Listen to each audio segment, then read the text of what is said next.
여러분 반갑습니다. 제가 한 2, 3년 전에도 여기 한번 와서 강의를 한 적이 있는 것 같은데요. 이렇게 만나뵙게 돼서 반갑습니다.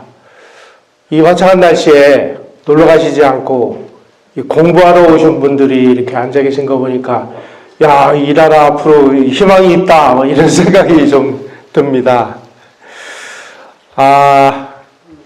요즘에 신문 보도를 보면 늘 전쟁 이야기가 끊이지 않고 있습니다. 특히 이제 이란과의 전쟁이 휴전을 하느냐 마느냐, 오늘 또 뉴스 보니까 휴전을 하루 더 연장을 해서 협상을 하겠다, 이런 얘기들이 계속 나오고 있고, 어쨌든지 간에 이 미국과 이란과의 전쟁이 우리나라에서도 아주 제일 관심사가 되는 몇 가지 이유가 있습니다. 그 중에서 제일 중요한 게 뭐냐면은 이란이 전 세계에서 이 석유를 가장 많이 생산하는 나라 중에 하나라는 거예요.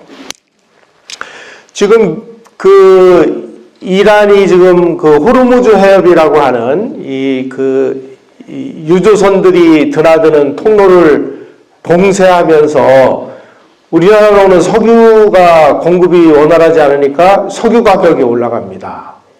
석유 가격이 올라가면 어떻게 돼요? 물가가 이제 뛰기 시작을 하죠.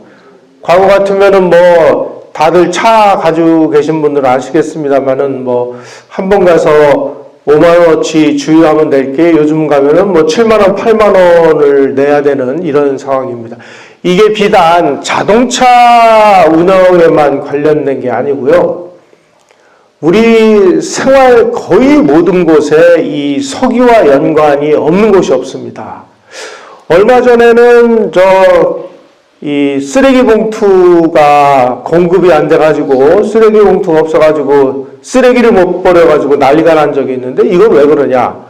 그 쓰레기를 담는 봉투를 만드는 것도 원료가 석유예요.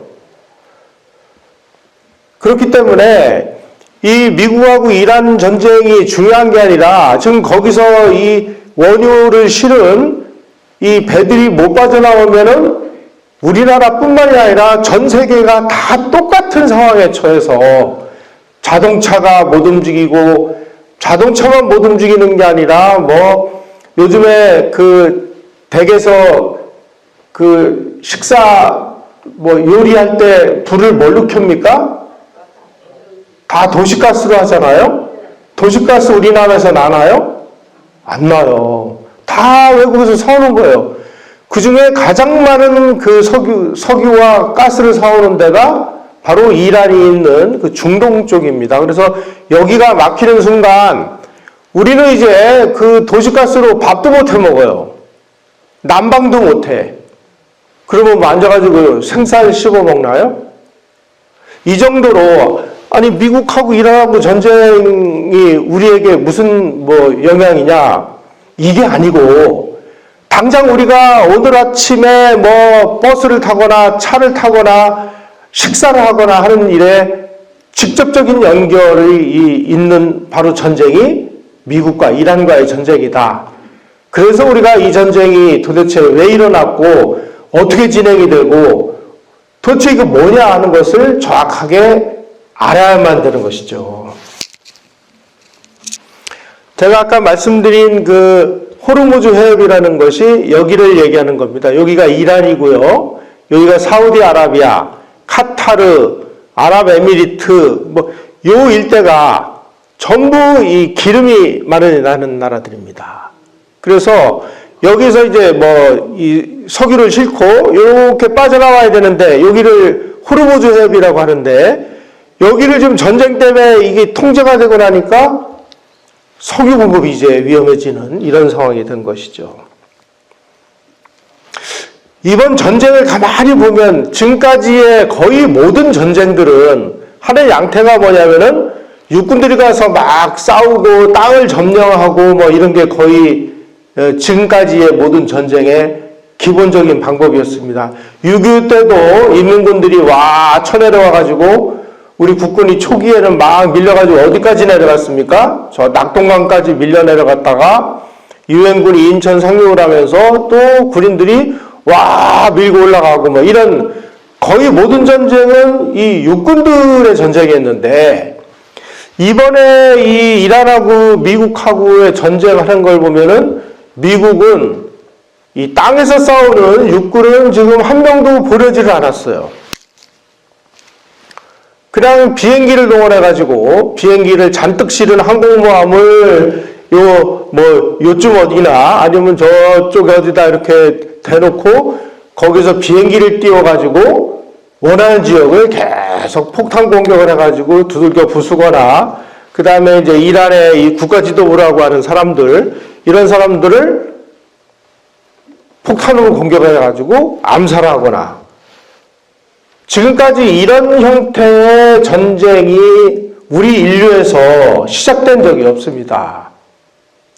따라서 앞으로 전쟁이 일어난다면 뭐 이런 형태의 전쟁이 일어나지 않을까 하는 그야말로 정말 새로운 모습의 이 전쟁 양태를 보여주고 있다. 그리고 이런 식으로 이 적의 이 최고 지도자라든지 뭐 군 지휘관이라든지 이런 사람들을 폭탄으로 죽이려면 그만큼 이제 이 사전에 정보가 중요하겠죠. 이 정보를 입수해가지고 이 사람이 지금 어디를 가고 있는지를 알아가지고 정확하게 아주 핀셋으로 쏙 들이대듯이 이렇게 암살을 하는 이런 전쟁이 지금 미국과 이란 사이에서 벌어지고 있다는 것입니다. 그러면 이란은 무슨 식으로 대항을 하느냐? 이란은 막 미사일을 쏘고 이름으로써 대항을 해서 하여간 지금까지의 이 육군 위주의 전쟁하고는 전혀 상상도 못하는 전쟁이 지금 벌어지고 있다. 그런데 그거보다 더 중요한 이야기가 있습니다. 도대체 왜 전쟁을 하느냐? 그 배후에는 중국이라는 나라가 있습니다. 중국이라는 나라가 왜 이 전쟁에 끼어 있느냐? 지금 이란에서 생산되는 석유가 아마 전 세계에서 사우디아라비아가 제일 많은 석유를 생산하고 아마 그 다음으로 미국이나 러시아가 아마 그 다음을 차지할지 모릅니다. 그런데 이 석유를 사가는 나라는 어디냐? 중국이 이란 석유의 거의 90% 이상을 아주 국제가격보다 싼 가격으로 사가고 있어요. 야, 이거는 말이 안 되는 거 아니냐. 지금 미국하고 중국이 아주 세계 패권을 놓고 이 죽기 살기로 싸우고 있는데 중국이 이란으로부터 그야말로 거의 특혜 중에 상특혜나 다름없는 이란 석유의 90%를 싼 값에 가져가 버리면 이 국제 석유 시장에서 이 소위 말하는 이제 이 부정거래가 일어나고 있는 거죠. 이런 거를 더 이상은 받을 수가 없다. 그래서 미국하고 이란이 전쟁이 시작이 되고 호르무즈 해협이 봉쇄가 되니까 가장 심각한 타격을 받는 나라 어디냐면은 중국입니다. 왜냐하면 중국은 지금 이란으로부터 오는 석유로 자기네 나라의 이 공장도 돌리고 우리나라처럼 똑같이 뭐 난방도 하고 뭐 밥도 해먹고 뭐 이러고 있는데 이란으로부터 석유가 지금 끊어지니까 제일 죽을 지경이 된 것은 사실은 중국이에요. 따라서 미국과 이란하고의 전쟁인 것 같은데 사실은 더 큰 목적은 뭐냐? 미국이 중국으로 가는 석유를 아예 그냥 끊어버리기로 작정을 해서 이 전쟁이 벌어졌다. 이렇게 보는 것이 가장 중요한 관점이라고 이렇게 이해를 하시면 되겠습니다. 그래서 지금 전쟁이 길어지면 길어질수록 지금 죽을 지경이 된 건 이란도 죽을 지경이지만 중국이 제일 죽을 지경이 돼가지고 야, 이란, 너 지금 빨리 미국하고 좀 화해해가지고 빨리 휴전을 해. 빨리 휴전을 해야 이 석유를 사갈 수 있으니까 이런 상황이 됐다는 것을 우리가 정확하게 이해를 해야만 이 세계가 지금 어떻게 돌아가고 있느냐 이런 거를 정확하게 이해하실 수가 있습니다. 지금 트럼프 대통령이 일기 때 그 4년간을 대통령을 하고 그 다음에 대통령 선거에서 민주당 후보에게 패해가지고 바이든 대통령이 그 대통령을 하다가 그 다음에 또 트럼프 대통령이 당선이 됐습니다. 그래서 요거를 이제 지금 현재 트럼프의 임기를 트럼프 2기 정부라고 하는데 트럼프 2기 정부가 시작을 하면서 전 세계에다가 내건 목표는 뭐냐면은 바로 힘을 통한 평화. 지금까지는 미국이 말로 뭐 했는데 이제는 말로 하지 않겠다. 힘을 동원해서라도 뭔가 이 미국이 주도하는 이 평화적인 세계 질서를 어지럽히면 이것을 바로잡겠다라고 선언한 것이 이 트럼프 2기 행정부의 가장 큰 특징이자 지금 현재 세계가 처한 상황이라고 이렇게 이해하실 수가 있습니다. 자, 이란하고의 전쟁이 벌어지기 전에 무슨 전쟁이 일어났습니까? 베네수엘라하고의 전쟁이 일어났었죠? 베네수엘라를 미국이 왜 공격했을까요? 두 가지 이유가 있습니다. 첫째는 지금 미국은 마약이 가장 심각한 문제 중에 하나입니다. 미국에 있는 젊은 사람들, 이런 사람들이 그냥 막 중남미에서 지천으로 흘러오고 있는 이 마약을 막지 못하면 미국의 젊은이들이 전부 이 마약에 빠져가지고 이 국가의 미래가 좀 어두운 상황인데 마약이 흘러오는 루트를 보니까 베네수엘라가 그 가장 중요한 마약 공급지다. 그래서 야 너희들 이제 미국으로 마약 그 밀매하는데 더 이상 그 너희들이 통제를 안 하면 우리가 가서 통제하겠다라고 여러 차례 경고했는데 안 되니까 가서 무력으로 점령을 해버린 거죠. 두 번째로는 뭐냐? 석유입니다. 이란하고 똑같습니다. 베네수엘라도 전 세계에서 막 몇 번째 가라면 서러워할 정도로 석유가 많이 나는 나라입니다. 그런데 베네수엘라에서 나는 석유의 거의 80%를 중국이 가져가고 있습니다. 그것도 국제 시세보다 훨씬 싼 가격에 가져가고 있습니다. 이것도 불공정 거래다. 미국이 그래서 이거 시정해라. 시정하라고 했는데도 계속하니까 군사적으로 공격을 해가지고 간단하게 베네수엘라를 장악을 해버렸죠. 자, 그렇다면 이 두 전쟁, 베네수엘라 전쟁, 이란과의 전쟁에서 공통점은 뭐냐? 석유인데 이 두 나라의 공통점은 그 석유를 국제 시세보다 훨씬 싼 가격으로 거의 80% 이상을 중국에다가 공급하고 있다. 이 루트를 끊어야 되겠다라는 것이 바로 미국의 이 베네수엘라와 이란 전쟁의 핵심이다라고 이해를 하셔야 될 것 같습니다. 이 사진은 언론에 많이 보도가 돼서 아마 그 눈에 익은 사진일 때 이 사람이 베네수엘라의 마두로 대통령이라는 사람입니다.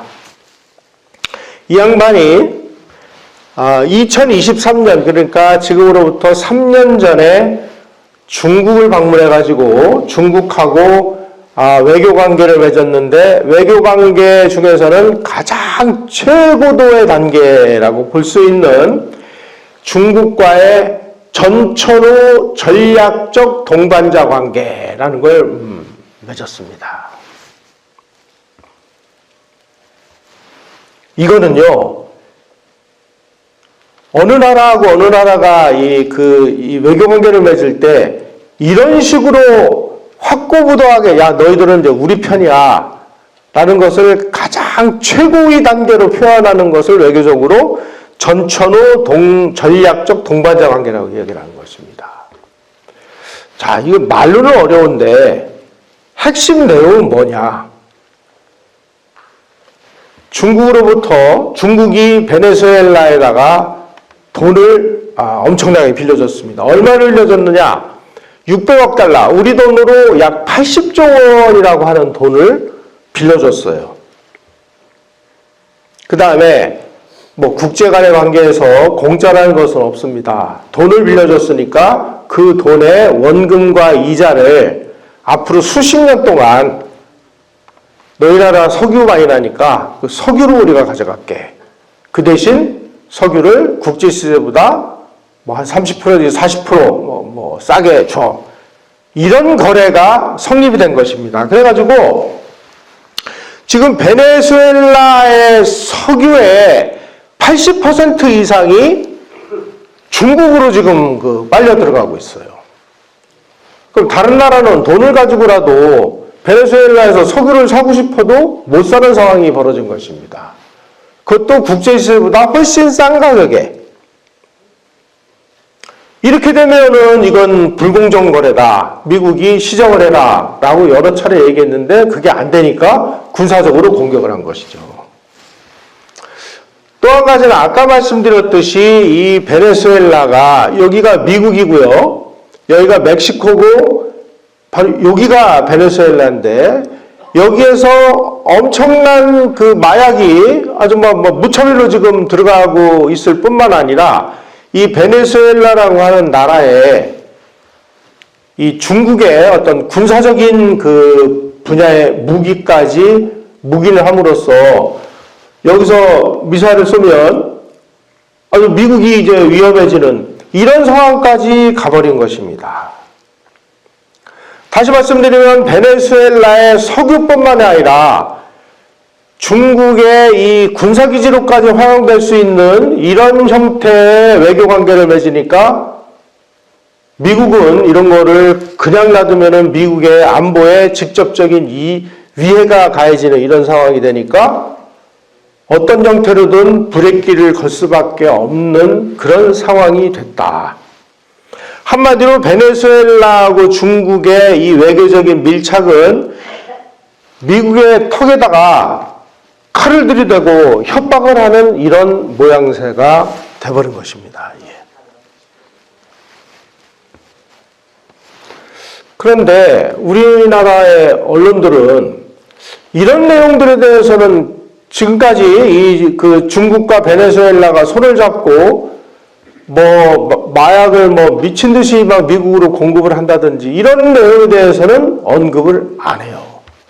그리고 미국이 베네수엘라를 공격했는데 이거 강대국이 이렇게 약소국을 함부로 이렇게 침략을 해도 되냐 이런 식으로만 보도를 하니까 미국이 좀 너무한 거 아니야? 이런 생각을 갖도록 만드는 이런 보도들이 지금 일방적으로 퍼져나가고 있는데 핵심 본질을 들여다보면 이런 것들이 이 안에 다 잠복해 있다. 특히 미국이 오래전부터 베네수엘라다가 아주 공개적으로 경고를 한 게 뭐냐면은 지금 베네수엘라를 통해 가지고 미국으로 공급이 되고 있는 이 신종 마약이 있습니다. 이게 펜타닐이라고 하는 이 마약인데 이 마약은 어디서 만들어지는 것이냐? 바로 중국에서 만들어지는 것입니다. 이 중국 광동성에서 만들어가지고 남미에 있는 베네수엘라를 통해가지고 거기에 있는 마약 조직을 통해가지고 미국으로 무차별로 지금 이 마약이 확산이 되고 있어요. 미국은 국가의 생존을 위해서도 이 마약을 막지 않으면 안 되는 이러한 상황에 처한 그런 상황에서 여러 차례 경고를 했음에도 불구하고 이게 말로 안 되니까 이제는 힘을 동원해서라도 이 고리를 끊어버리겠다. 이게 이제 베네수엘라와 미국의 전쟁이었다는 것입니다.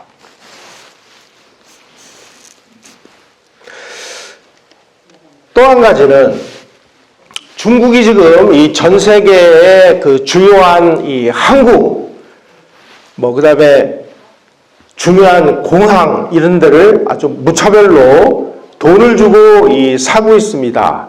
그래서 이 중국이 이 중남미로 뻗어가는 이 과정에서 가장 중요한 거점을 베네수엘라로 정했어요. 이런 식으로 전 세계에 아주 중요한 항구라든지 그 다음에 공항이라든지 이런 것들을 선점하는 것을 중국의 1대1로 정책이라고 하는데 그 1대1로 정책의 중남미의 핵심 지역이 이 베네수엘라라는 것입니다. 그래서 이것도 미국은 더 이상 이거는 말로 해서는 안 되니까 군사력으로라도 해결을 해야 되겠다 해서 이제 이 공격을 가했는데 이 내용이 중요합니다. 이 베네수엘라를 공격을 한 시점이 언제냐? 바로 이 중국 특사가 베네수엘라를 방문해가지고 양국의 유대 관계를 보다 더 강화하려고 뭔가 외교적으로 이 회의를 시작하려고 하는 그 시점을 택해가지고 전쟁을 해가지고 이 마두로 대통령을 체포해가지고 와서 지금 미국 법정에다가 세웠죠. 이런 걸 보면 미국이 얼마나 단호하게 지금 베네수엘라를 통제하고 뭐 말로 안 되니까 이제는 힘을 통해서라도 이 문제를 해결하겠다고 나서는 것인지 이런 어떤 국가적인 의지가 한번 어느 정도로 강한지를 엿볼 수 있는 그런 어떤 사례가 아닌가 하는 생각이 듭니다. 한마디로 이제는 말로 해서 안 되면은 이 팽창 정책을 군사적으로라도 물리적으로 끊어내버리겠다라고 하는 것이 베네수엘라하고의 전쟁이었다는 것입니다. 자, 이란과의 전쟁은 2월 28일 날 시작이 됐으니까 오늘이 4월 22일이니까 뭐 개월수로 치면 뭐 이제 한 달 반 정도, 한 두 달도 안 되는 그 전쟁입니다. 지금까지 이란 정부는 막 이란 내에서 막 반정부 그 시위를 하는 사람들을 막 총으로 쏴 죽이고 막 난리가 났었죠. 이거를 야 이거 하지 마. 그럼에도 불구하고 하지 말라고 했는데도 막 계속 하고 그다음에 이란이 그 핵무기를 개발하고 있었습니다. 핵무기 개발하지 마. 그랬는데 계속 핵무기를 개발하고 여러 가지 미국하고 계속 그 대립각을 세우고 그러니까 그동안에는 말로 하다가 이번에는 이제 군사력을 동원해서 이란을 막 치기 시작을 하는데 특히 이 이란의 이 최고 지도자라고 하는 이 이란에서는 이 대통령보다 더 위에 있는 사람이 이란은 이 이슬람교인데 이슬람교의 최고 지도자가 있습니다. 요 사람인데 그 다음에 이제 이 이란 최고 지도자를 옹호하는 이런 게 무슨 그 이란 혁명수비대라고 하는 건데 이런 이 혁명수비대를 지휘하는 지휘관을 전부 제거를 합니다. 그 다음에 이 이란 국민들을 뭐 그냥 뭐 암살하고 하는 그러한 부대의 지휘자들도 차례로 제거를 했어요. 특히 혁명수비대라고 이슬람 혁명수비대라고 하는 것들이 이 못된 짓을 좀 골라서 계속 해왔던 부대인데 이러한 혁명수비대의 최고 지휘부는 거의 대부분 이번에 미국의 폭격에 의해서 제거가 됐습니다. 어느 정도로 제거를 했느냐 이렇게 보시면 여기 사망이라고 되어 있는 사람들 중요한 군사 지도자들입니다. 거의 다 제거가 됐습니다. 이런 형태의 이 전쟁은 이번이 처음인 것 같아요. 자, 이런 식으로 미국이 이 전 세계 사람들이 지켜보는 앞에서 군사 지도자 암살, 그 다음에 이 독재를 수행하는 이런 그 신정 정부의 최고 그 지도자 암살. 이거는 뭐냐면은 지금 미국의 가장 큰 적이라고 하는 이 중국 지도부, 너희들도 앞으로 말이야, 자꾸 이 세계 질서를 어지럽히면 너 지금 이란 그 전쟁 우리가 어떻게 하는지 지금 보고 있지. 그러니까 앞으로 좀 얘기 잘하자. 말로 해결하자. 이러한 의사표시를 아주 냉정하게 보여주고 있는 걸로 이렇게 우리는 봐야 될 것 같습니다. 특히 이 북한 지도부가 요즘에 이제 좀 이란 전쟁을 보면서 뭔가 좀 심상치 않은 것 같아요. 얼마 전에 그 언론 보도를 보면 그 지금 북한의 지도자라고 하는 이 김정은이 열몇 살짜리 14살인가 밖에 안 된 자기 딸 김주애라는 애를 계속 데리고 다니면서 뭐 후계자가 어떠니 저떠니 하는 이런 뭐 사진도 나오고 언론에 이런 걸 아마 보도된 걸 보신 적이 있을 거예요. 북한 문제를 그 전문으로 들여다보는 전문가들은 이 모습을 보면서 야, 김정은이가 겁을 정말 잔뜩 먹었구나. 왜냐하면 지금 그 우리는 잘 모르지만 지금도 북한 상공에 그 미국의 이 스텔스기라고 그래서 뭐 레이더에 잡히지 않는 그런 비행기들이 있습니다.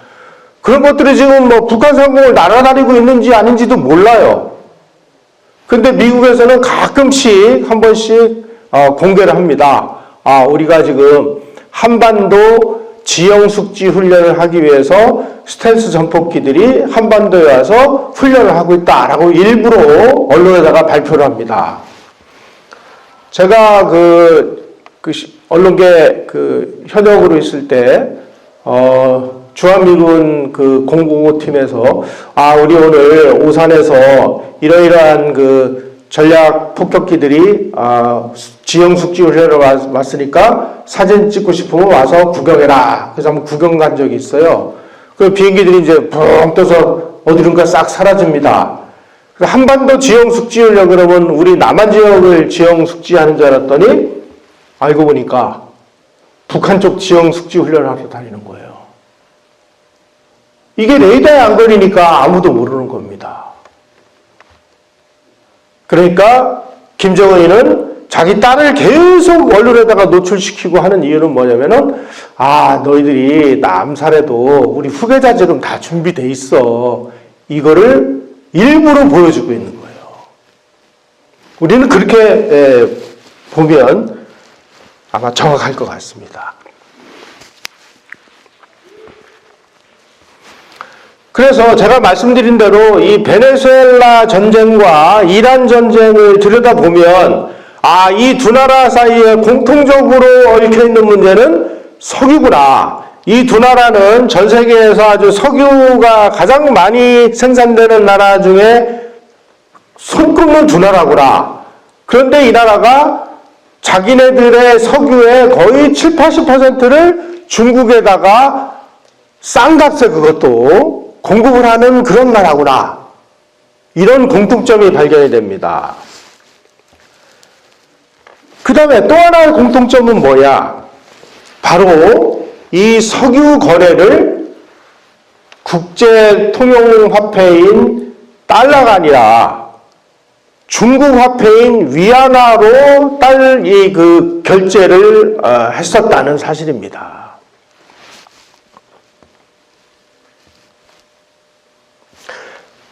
지금까지는 전 세계 모든 산유국들이 우리나라도 마찬가지입니다. 중동이나 이 산유에 가서 석유를 살려면은 달러를 가지고 와서 사가지고 왔습니다. 그래서 우리나라도 지금 우리가 이 석유를 살려면은 어떻게 되느냐. 요즘에 우리나라가 지금 가장 그 돈을 많이 벌고 있는 수출 품목이 뭔가요? 반도체 많이 수출을 하죠. 요즘에 그 뭐 삼성전자나 하이닉스 뭐 주식 사신 분들 뭐 즐거운 나날을 보내고 계신다고 그러는데 우리나라는 반도체라든지 뭐 휴대폰이라든지 이런 거를 외국에다가 수출해가지고 또 뭐 우리나라가 배를 잘 만들고 그러니까 배를 만들어가지고 팔아가지고 달러를 벌어가지고 와서 그 벌어들인 달러로 뭐 이란이라든지 뭐 카타르라든지 뭐 중동 국가에 가서 달러를 주고 석유를 사가지고 옵니다. 전 세계가 다 마찬가지였어요. 왜냐하면 이 석유를 파는 나라들이 달러 아니면 돈을 안 받았으니까. 그러면 달러를 왜 받았느냐? 이 지구상 어디를 가도 달러는 다 통용이 됩니다. 심지어 북한에서도 북한 돈은 안 받는데요. 왜냐면 이거 북한 돈이 언제 휴지가 될지 모르니까. 그러니까 북한에서도 달러가 최고입니다. 그래서 달러를 가지고 있어야 석유를 살 수가 있었는데 이 베네수엘라하고 이란이라는 나라는 달러로 이 그 석유를 주고받은 게 아니라 이 중국 돈으로 이 석유를 사고 팔았다는 사실이에요.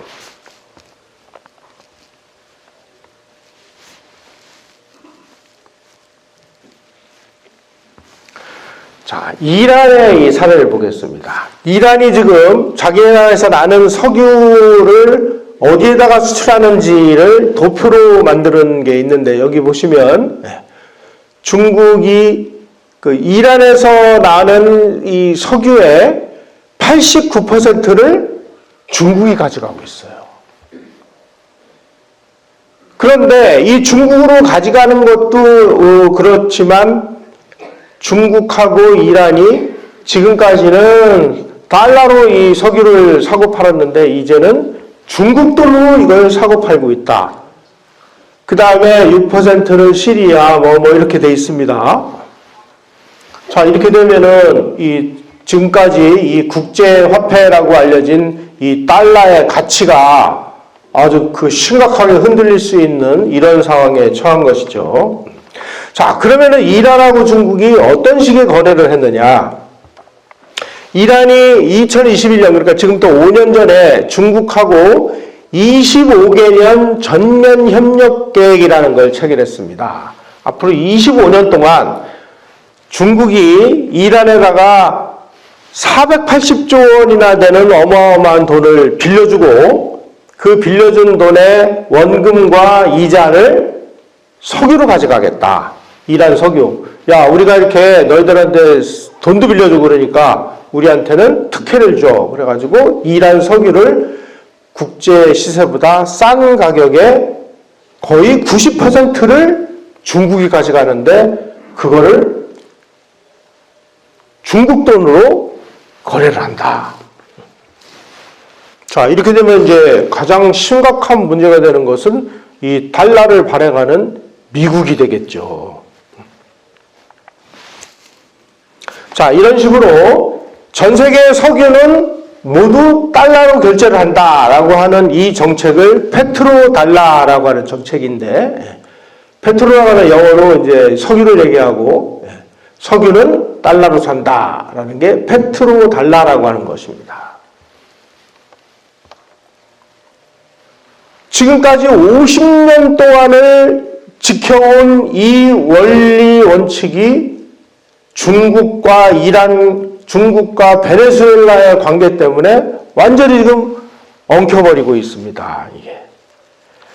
다시 말씀드리면 지난 수십 년간, 50년간 석유는 달러로만 살 수 있었는데 중국하고 이란, 중국하고 베네수엘라 덕분에 이제는 중국 돈으로 살 수도 있어 라고 하는 이런 일이 벌어지니까 이 달러를 발행하는 미국 입장에서 보면 이걸 그냥 놔두면 미국 경제가 굉장히 심각한 타격을 받을 수도 있는 이런 상황이 된 것입니다.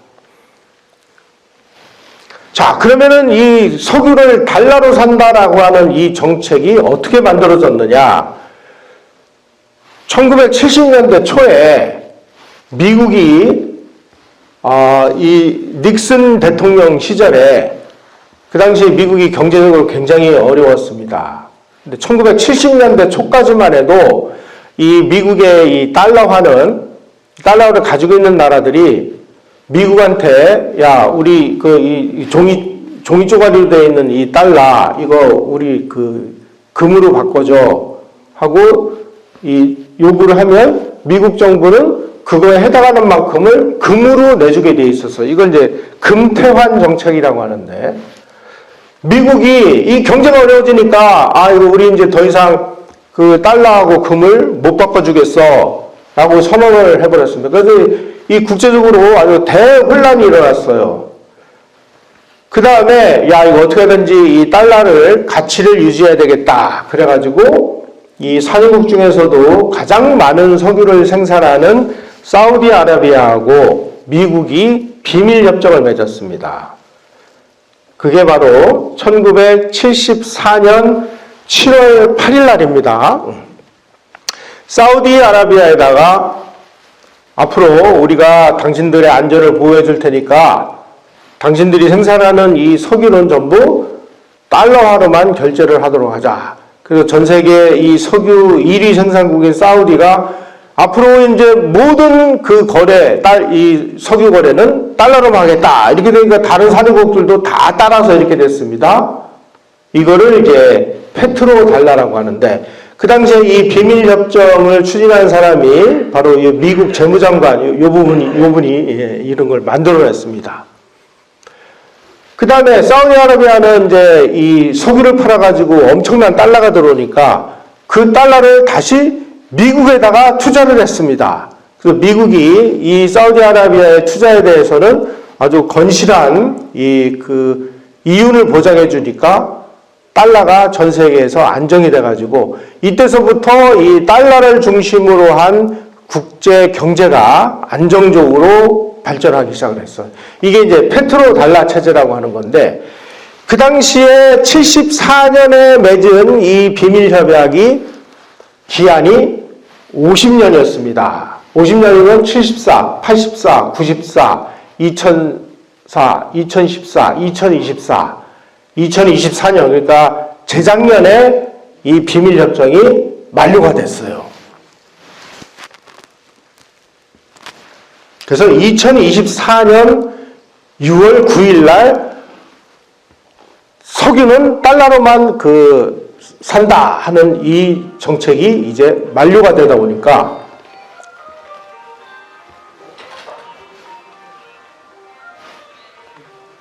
어디서 아름다운 소리가 들리네요. 그러니까 사우디아라비아가 야, 이제부터는 말이야, 우리 이 석유를 지금까지는 이제 달러로만 받았는데 앞으로는 중국 돈으로도 우리가 받겠다라고 선언을 했습니다. 이건 이제 이 선언을 해서 달러가 이제 심각한 위기에 처할 수 있는 상황이 돼버린 거예요. 자, 그렇다면 지금까지 50년 동안 이 지켜왔던 이 페트로달러 체제가 갑자기 왜 2024년 돼가지고 만료가 되고 미국하고 사우디하고의 관계가 이렇게 안 좋게 된 걸까요? 이 국가와 국가 간의 관계를 가만히 들여다보면 이 지구상에 있는 모든 나라들의 관계는 전부 자기네 나라의 국가 이익하고 다 연결이 되어 있습니다.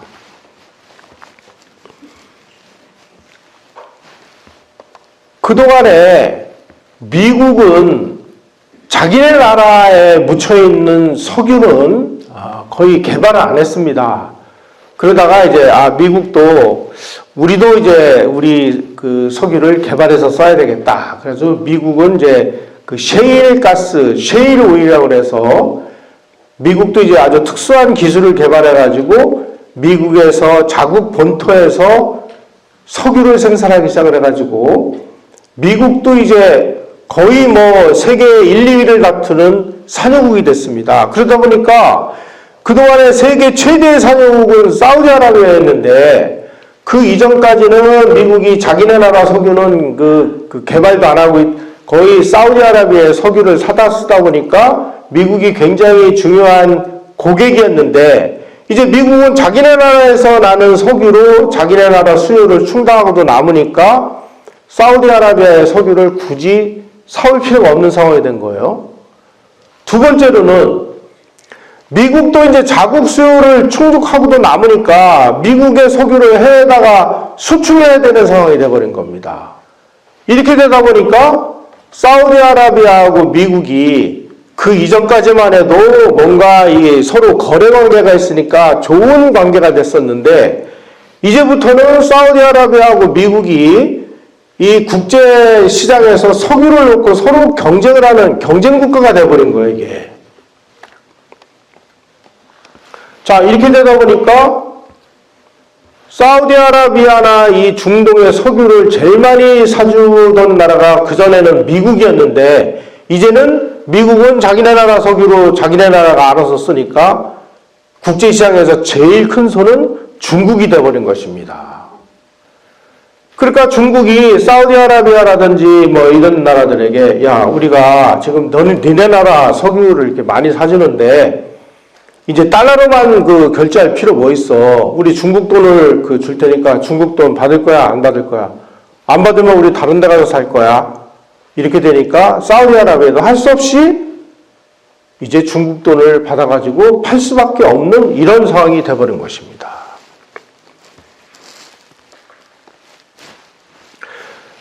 사우디아라비아를 비롯해서 중동 국가들이 이제 더 이상 석유를 팔 때 달러로만 이제 거래하지 않겠어. 이제 중국 돈도 받겠어. 이렇게 되니까 국제 시장에서 막 이제 달러가 이제 그 가치가 막 요동을 치는 거죠.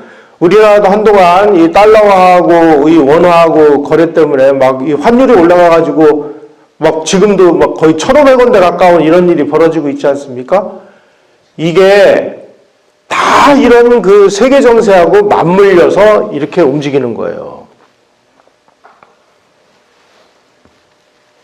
만약에 이 전 세계의 석유를 이제 달러가 아닌 뭐 중국 돈으로도 살 수 있고 뭐 이렇게 되면은 지금까지 50년 이상을 이 달러로만 석유를 팔므로 인해서 아주 안정적으로 유지되어 왔었던 이 세계 경제가 어떤 면에서 보면 크게 판이 흔들려가지고 위험해질 수도 있는 이런 상황이 된 거예요. 미국은 이거를 어떻게든지 안정시켜야 되는 상황이 왔습니다.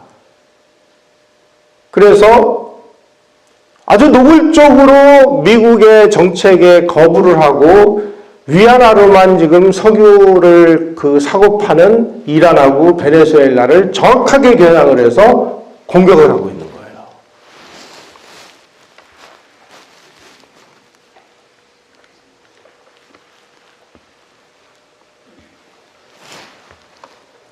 자, 이게 지금 미국과 중국의 원유 수입 규모가 미국은 지금 그 전까지만 해도 그 중동 사우디아라비아의 석유를 많이 사다가 썼습니다.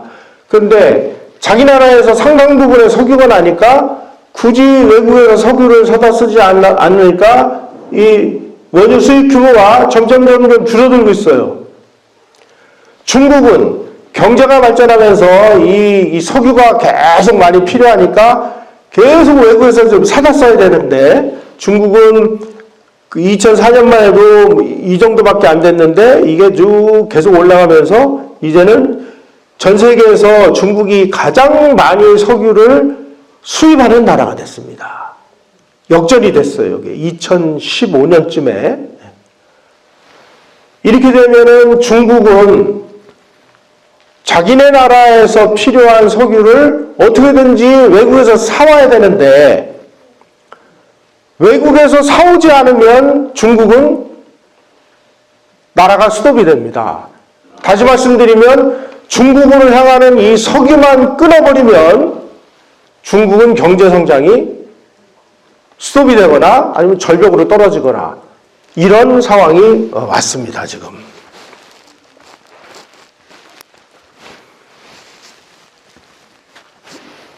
자, 그 다음으로 더 심각한 문제가 있습니다.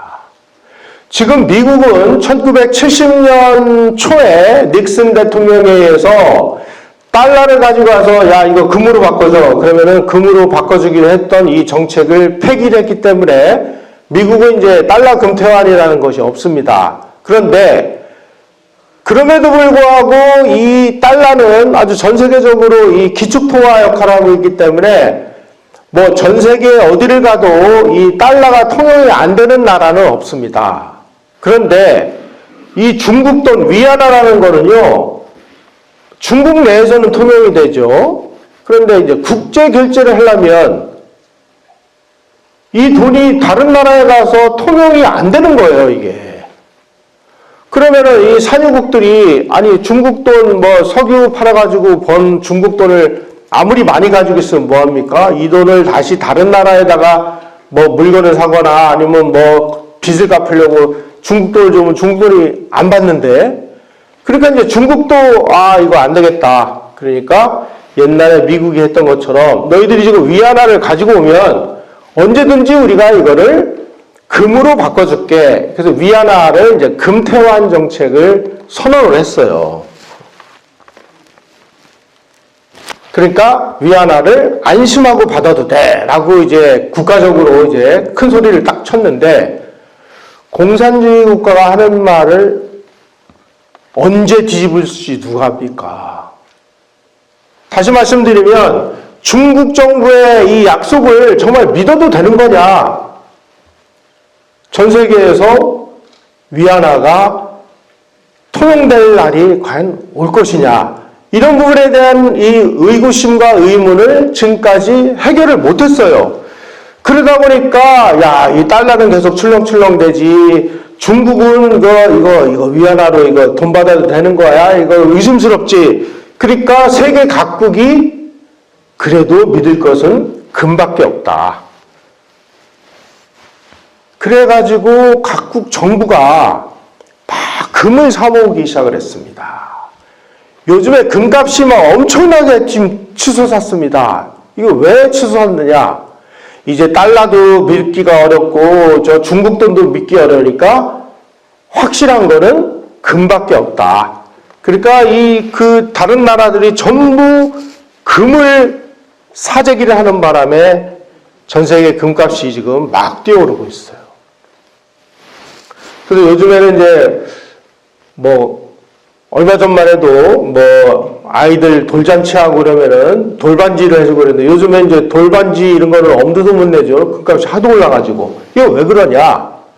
바로 이런 식으로 이 석유를 둘러싼 이 달러로만 석유를 사던 시대에서 이 중국 돈으로도 살 수 있는 시대가 되니까 이 달러 가격을 믿을 수가 없고 그러니까 믿을 건 금밖에 없다. 전 세계 나라들이 다 금을 차지하다 보니까 금값이 올라가고 그런 사이에 이제 이 미국과 중국은 이 통화를 놓고 이 돈을 놓고 지금 미국과 중국이 정면으로 충돌하는 이런 상황이 돼버린 것입니다. 이게.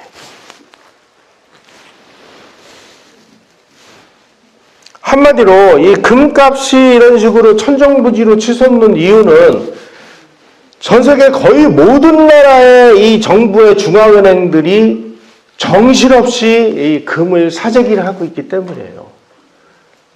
그래서 이 금 사재기가 끝나지 않으면 앞으로 금값은 어떻게 될지 잘 모르겠습니다. 전문가들도 앞으로 금값이 어떻게 될지 모르겠다 할 정도로 지금 세계 경제는 굉장히 요동을 치고 있는 이런 상황입니다.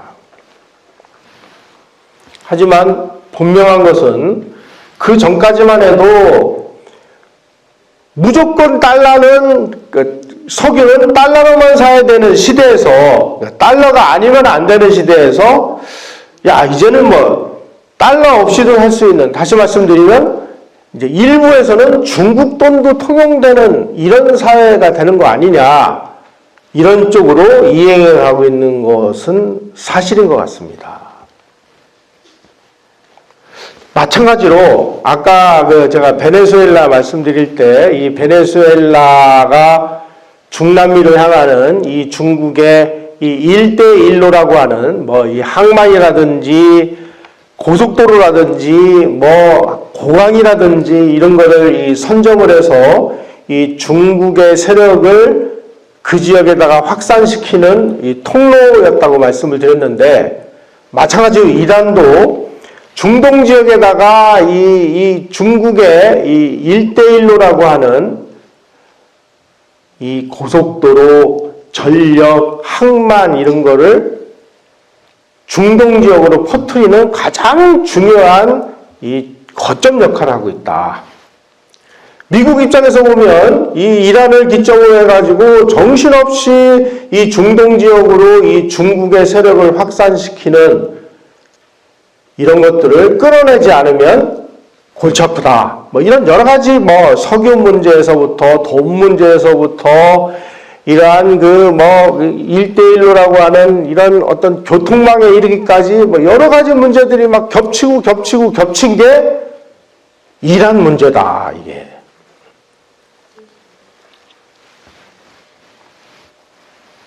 그래서 이 미국과 이란 전쟁은 정말 이게 쉽지 않은 이런 상황으로 얽히고 설켜버리게 되었습니다. 바로 여기 보시면 여기 중국 땅입니다. 중국 우르무치라는 곳을 통해 가지고 이런 식으로 뭔가 지금 철도를 놓으려고 하는데, 지금 이란의 석유를 이런 식으로 해서 이제 바닷길로 해서 이렇게 배가 운반하고 있습니다. 이 지역을 미국이 전부 해군력을 동원해서 막으니까, 만에 하나 이제 이 석유가 배를 타고 오는 거를 막으면 철도를 씌워가지고 하든지, 아니면은 여기다가 이 석유 파이프라인을 묻어가지고 중국으로 보내든지, 뭐 이런 걸 실험하기 위해서 중국은 뭐 철도 건설도 하고 송유관 건설도 하고 이런 작업들을 막 고민하고 있습니다. 특히 미국과 중국과의 관계에서 가장 중요한 부분은 이 중국으로 향하는 이 석유가 지나가는 통로인데, 여기가 이제 이란이고요. 여기서 이 석유를 실은 이 유조선이 이렇게 해가지고 말라카 해협이라는 것을 통과하지 않으면 중국으로 갈 수가 없는 상황입니다. 근데 여기 일대를 누가 다 바다를 통제하고 있느냐? 미국 해군이 통제를 하고 있어요. 그래서 미국은 맘만 먹으면 중국으로 가는 모든 이 석유를 그냥 일거에 다 끊어버릴 수도 있는 이런 상황이 되어버렸습니다. 미국이 중국으로 향하는 이 수송로를 끊어버리는 순간 중국은 앉은 자리에서 그냥 폭삭 주저앉게 돼 있어요. 그래서 여기를 바로 이 중국의 이 생명선에 달려있는 바로 이 부분을 이제 말라카 딜레마라고 하는데, 문제는 우리나라도 그렇고요, 일본도 그렇고요, 거의 모든 이 원유와 뭐 이 수출 수송선이 여기를 이렇게 지나가고 있다는 사실입니다. 그래서 우리가 미국하고의 관계가 굉장히 안 좋아지는 순간 미국이 여기를 봉쇄를 해버리면은 뭐 중국뿐만이 아니라 일본도 그렇고 한국도 그렇고 대만도 그렇고 다들 지금 뭐 막 경제가 잘 돌아가는 것 같은데, 그 경제가 돌아가는 모든 힘의 원천은 석유입니다. 석유. 이 석유가 끊어지는 순간 이 문명은 스톱을 할 수밖에 없는 상황이에요. 한국이 자랑하는 뭐 조선소, 뭐 반도체 뭐 비롯해서 그 모든 인프라는 석유 없이는 끝이다. 그런데 그 석유 공급하는 이 루트, 수송로를 누가 장악하고 있느냐? 미국이 장악하고 있다. 따라서 미국하고의 관계가 안 좋아지는 순간 그 나라 경제는 어떻게 될지 모르는 이런 상황에 처해 버린 것입니다. 그래서 참 이게 복잡하죠. 역사를 들여다보면 이 석유 문제 때문에 나라가 한번 망한 그런 사례가 일본이 있었습니다. 일본이 1941년에 그 하와이에 있는 이 진주만 미군 기지를 비밀리에 공습을 해가지고 이때 이제 미국과의 전쟁에 돌입하게 됐습니다. 근데 일본이 왜 미국과 전쟁을 할 수밖에 없느냐? 그 당시에 이 일본이 만주사변을 일으켜서 만주 대륙을 전부 괴뢰국으로 만들었고, 그 다음에 중일전쟁을 일으켜서 중국을 침략을 했습니다. 그러니까 미국이, 야, 중국은 우리 동맹국인데 너희들 왜 중국을 침략을 해? 그러니까 중국 침략하지 마. 더 이상 전쟁하지 마. 이렇게 여러 차례 경고를 합니다. 그럼에도 불구하고 일본이 계속 중국을 공격을 하면서 점령지를 늘려갔어요. 그러니까 미국이, 야, 우리가 그렇게 말로 해서 우리 동맹국을 공격하지 말라고 얘기를 했는데, 너희들 우리가 하는 이 얘기를 계속 안 듣고 우리의 동맹국을 공격을 하면 너희들의 이 석유와 철강을 우리가 공급을 중단하겠다. 그 당시 미국이 엄청난 석유를 생산하고 있어가지고 일본이 필요로 하는 석유의 거의 60%, 70%를 미국이 공급을 해줬습니다. 너희들 자꾸 중국과 전쟁을 계속하면은 우리 이 석유 공급을 끊겠어. 이렇게 경고를 하니까 일본 입장에서는 석유 공급이 끊어져가지고 앉은 자리에서 그냥 제풀에 죽느냐, 아니면 끝까지 싸워가지고 한번 끝장을 볼 거냐, 이 두 가지 선택을 할 수밖에 없는 상황이 됐습니다. 그래서 1941년에 미국이 중국 침략을 멈추지 않는 일본에다가 석유와 철강의 수출을 전면 금지하는 조치, 이거를 이제 에너지 엠바고라고도 하고 영어로는 헐로트라고도 하는데, 바로 이 미국이 1941년 일본에게 했던 이 에너지 엠바고 정책을 지금 미국은 이란과 베네수엘라 전쟁을 통해서 중국에게 똑같은 에너지 엠바고를 지금 선포했다고 봐야 되겠습니다. 다시 말씀드리면 지금 미국이 베네수엘라하고 이란하고의 전쟁을 하는 것은 중국으로 향하는 이 석유를 씨름하려 버리겠다. 다시 말씀드리면 중국은 이제 이란하고 베네수엘라에서 오는 석유로 중국이 버텨왔는데 이거를 끊어버리는 순간 중국은 앉은 자리에서 석유가 다 메말라가지고 앉은 자리에서 죽느냐, 아니면 미국하고 전쟁을 하느냐, 이 둘 중에 하나의 카드를 선택할 수밖에 없는 쪽으로 지금 국제정세가 몰려가고 있다는 뜻이에요. 이거를 학자들은 중국의 에너지 생명선을 단절하는 작전을 미국이 시작했다, 이렇게 이야기를 하고 있습니다.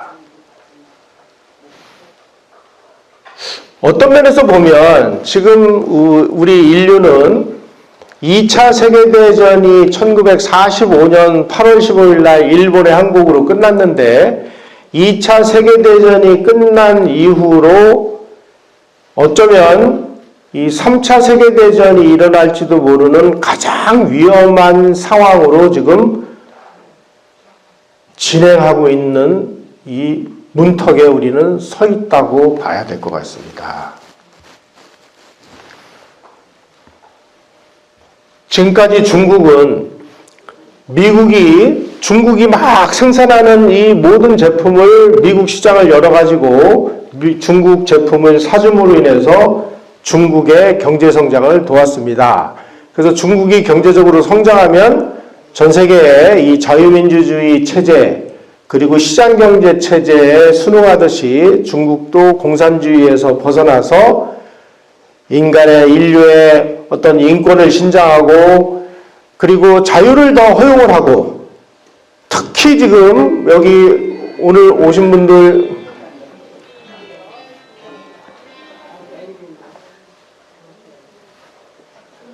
이 핸드폰 좀 무음으로 좀 해주십시오. 오신 분들 중에 많은 분들이 교회 나가시는 분들로 알고 있는데, 지금 중국은 아주 교회를 다 때려부시는 이런 일들을 계속 벌이고 있습니다. 이 기독교 국가의 미국 입장에서 보면, 아니 우리가 열심히 중국 물건을 사줘가지고 중국이 좀 먹고 사는 문제가 해결이 되면 중국 사람들한테 좀 자유도 허용을 하고 우리 대한민국처럼 선거도 좀 하고, 그리고 인권도 신장을 하고, 그 다음에 이 종교를 교회 나갈 수 있는 자유 이런 걸 다 허용해 줄 줄 알았는데 오히려 더 반대쪽으로 가고 있습니다. 더군다나 중국은 지금 반대쪽으로 가고 있는 것 뿐만이 아니라, 우리가 차제에 말이야, 우리가 이 정도로 잘 살게 됐으니까 아예 미국하고 맞짱을 떠가지고 우리가 세계 패권을 잡아가지고 이 지구를 말이야, 이 중국처럼 사회주의 특색의 나라로 만들겠다. 여러분, 사회주의 특색의 나라로 만들겠다는 게 뭔지 아십니까? 지금 중국에 가보면요, 이 길거리에 이 로봇, 개, 곳곳에 다 감시 카메라가 있어가지고, 길거리에서 요만큼만 쓰레기를 버리고 하려면 당장 잡혀가요. 이러한 공포의 이 통제체제의 인류들을 가둬버리려고 지금 이런 짓을 하고 있으니 더 이상 이걸 용납을 못하겠다. 중국이 더 이상 이 세계에서 깡패짓을 못하도록 하려면은 중국으로 향하는 석유를 말려버려야 된다. 중국에다가 가장 많이 석유를 공급하는 나라는 어디냐? 이란하고 베네수엘라다. 그래서 지금 베네수엘라하고 이란을 직접적으로 공격을 해가지고 중국을 향하는 석유를 다 끊어가지고 중국을 앉은 자리에서 석유를 말려버리겠다.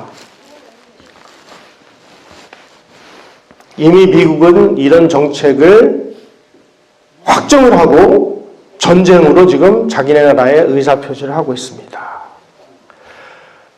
따라서 지금의 이 세계는 말이죠.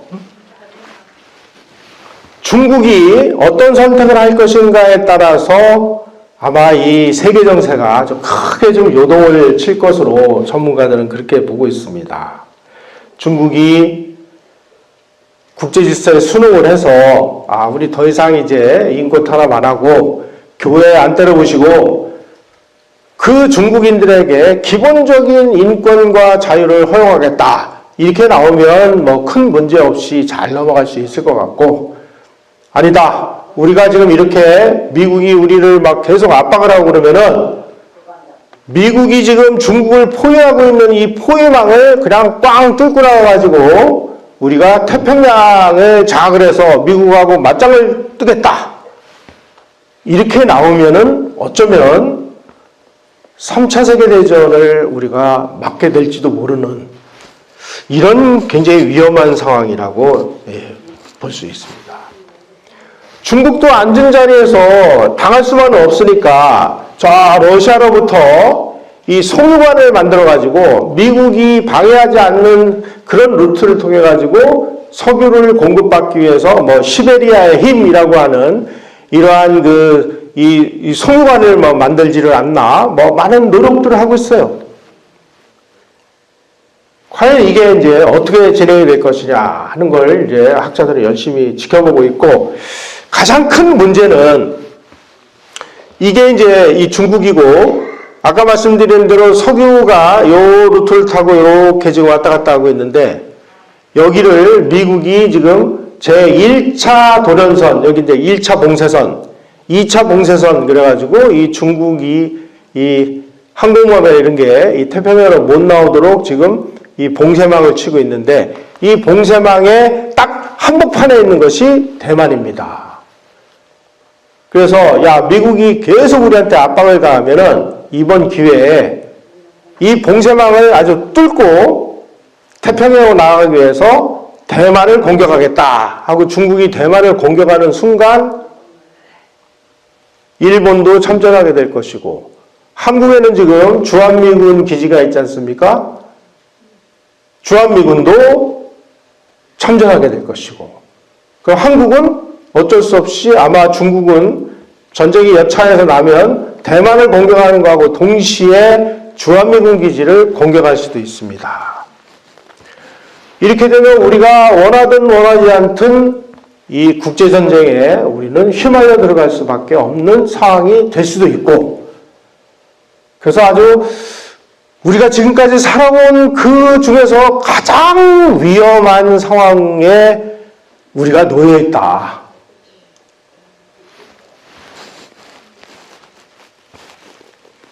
특히 지금 이 중국의 이 주석인 시진핑이라는 사람은 원래 중국도 우리나라는 대통령 임기가 5년 단임이잖아요. 근데 중국은 이 주석직을 임기 5년에 2번을 연임하도록 돼 있었습니다. 그래가지고 한 사람이 주석직을 10년을 하면 그 다음에는 이제 다른 사람으로 교체를 했는데, 이 시진핑이라는 사람이 그 제도를 없애버려가지고 3연임, 4연임을 할 수도 있게 만들어버렸어요. 그래서 지금 시진핑은 세 번째 연임을 해가지고 지금 15년 그 임기를 보장을 받았고, 그리고 내가 4연임을 해야 되겠다. 그 4연임을 하기 위해서 주석에 도전하는 그 시기가 뭐냐면은 2027년, 바로 내년입니다. 그래서 자기도 뭔가 지금까지 중국 공산당도 이 지켜왔던 이 2번 연임하는 거를 지금 억지로 3번 연임을 한 데다가 한 번 더 연임을 하려면 자기도 뭔가 이 확고부동한 뭔가 업적을 쌓아야 되지 않겠어요? 중국이 지금까지 오매불망 원하는 것은 대만을 접수해가지고 중국을 통일시키는 건데, 내가 4연임을 위해서 대만을 접수해가지고 통일을 시켜가지고 통일 중국 주석이 되겠다. 그러니까 2027년까지 대만을 공격해서 점령하기 위한 모든 군사적인 준비를 끝내라.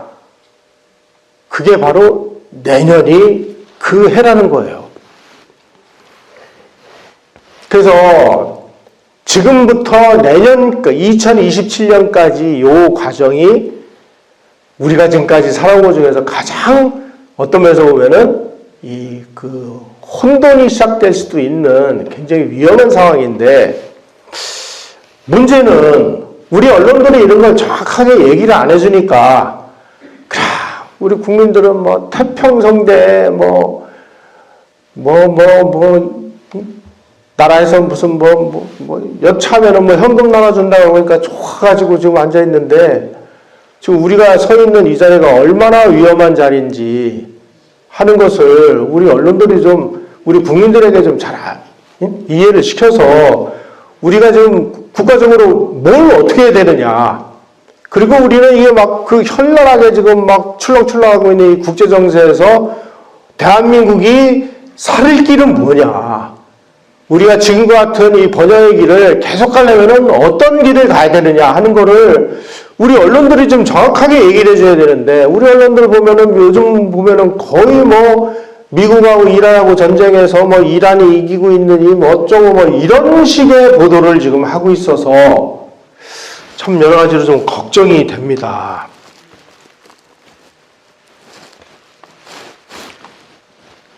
자, 한번 보세요.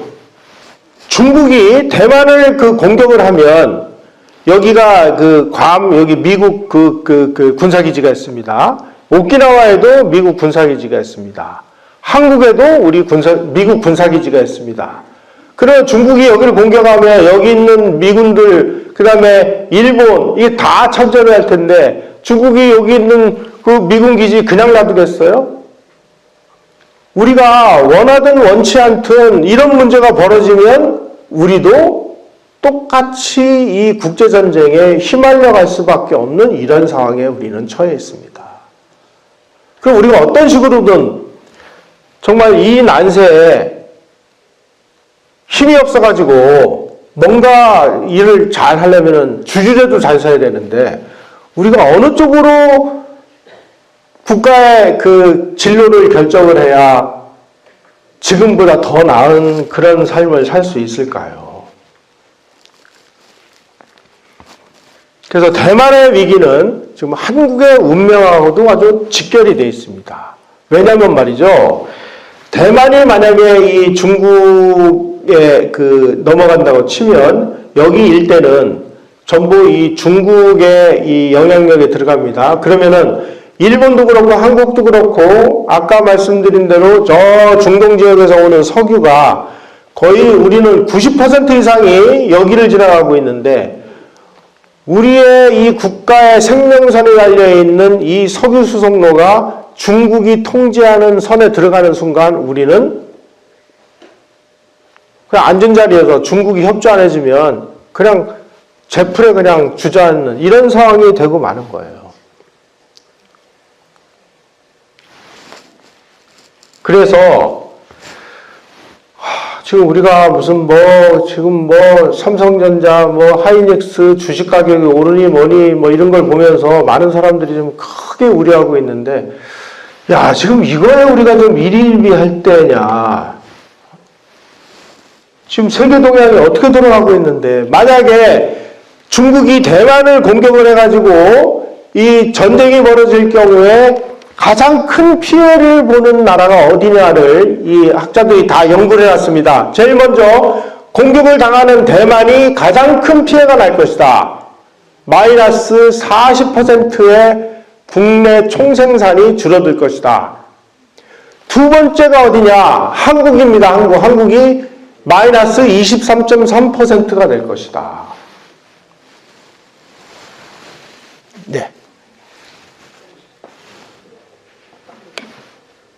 그래서 지금 이제 무엇보다도 이 대한민국이 어떻게 해야만 우리가 이 전쟁의 위기에서 벗어나서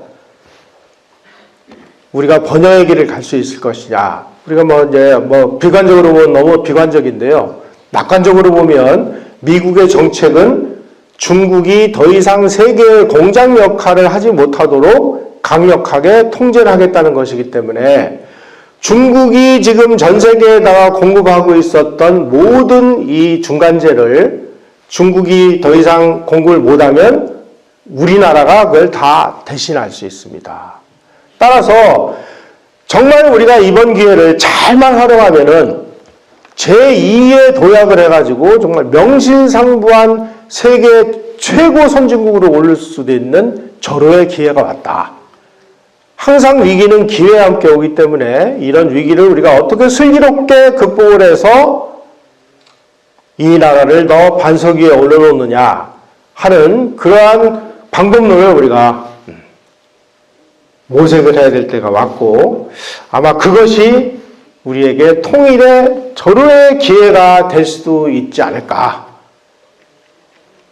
위기를 계속 잘못 관리하면은 이제 나라가 망하는 쪽으로 가지만 이 위기를 잘만 관리하면 중국이 세계에다가 공급해왔던 그 모든 기회를 우리 기업들이 다 차지해가지고 대한민국이 지금보다 훨씬 더 2배, 3배 이상의 경제 성장을 할 수 있는 그런 기회를 만들 수도 있다.